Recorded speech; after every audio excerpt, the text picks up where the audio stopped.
ലാലേട്ടൻ്റെ പുതിയൊരു പ്രൊമോ വന്നിട്ടുണ്ട് ഏഷ്യാനെറ്റ് യൂട്യൂബ് ചാനലിൽ. ജിസേൽ അനുമോൾ പ്രശ്നം തന്നെയാണ്. അനുമോളോട് ലാലേട്ടൻ എന്താണ് അനുമോളുടെ ശരിക്കുള്ള പ്രശ്നം എന്ന് ചോദിച്ചിട്ടുണ്ട്. ജിസേലിൻ്റെ പ്രശ്നം എന്താണെന്ന് ചോദിക്കുന്നുണ്ട്. അത് അപ്പോൾ അനുമോൾ പറയുന്നത് ബിഗ് ബോസ് പറഞ്ഞിട്ടുണ്ട് ഇങ്ങനെ ലിപ്സ്റ്റിക് ഇടാൻ പറ്റില്ല. അപ്പോൾ അനുമോളോട് ചോദിച്ചാൽ അനുമോൾ എല്ലാ കാര്യം പറയുന്നതെല്ലാം കേൾക്കുന്നുണ്ടോ എന്നുള്ളത് ചോദിക്കുന്നുണ്ട്. പിന്നെ അനുമോളോട് ചോദിക്കുകയാണെങ്കിൽ അനുമോളുടെ ചുണ്ടിൽ ആരെങ്കിലും തൊട്ടാൽ അനുമോൾ എന്ത് ചെയ്യും എന്നുള്ളത്.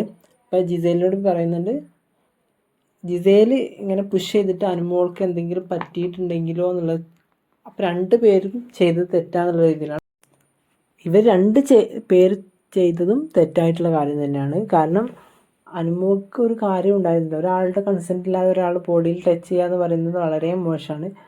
അനുമോൾ അത് ചെയ്തു, അതിൻ്റെ ഒരു റിഫ്ലക്ഷൻ എന്നുള്ള രീതിയിൽ ജിസേൽ തള്ളുകയും ചെയ്തു. പക്ഷേ 2 പേർ ജിസേൽ പ്രോപ്പർ ഫിസിക്കൽ അസോൾട്ടാണ് ചെയ്തിട്ടുള്ളത്. അപ്പോൾ സ്ട്രൈക്ക് കാർഡ് കേൾക്കാനും കൊടുക്കുന്നത്. അപ്പോൾ എന്താ പണിഷ്മെൻറ്റ് നമുക്ക് എപ്പിസോഡിൽ കാണാം.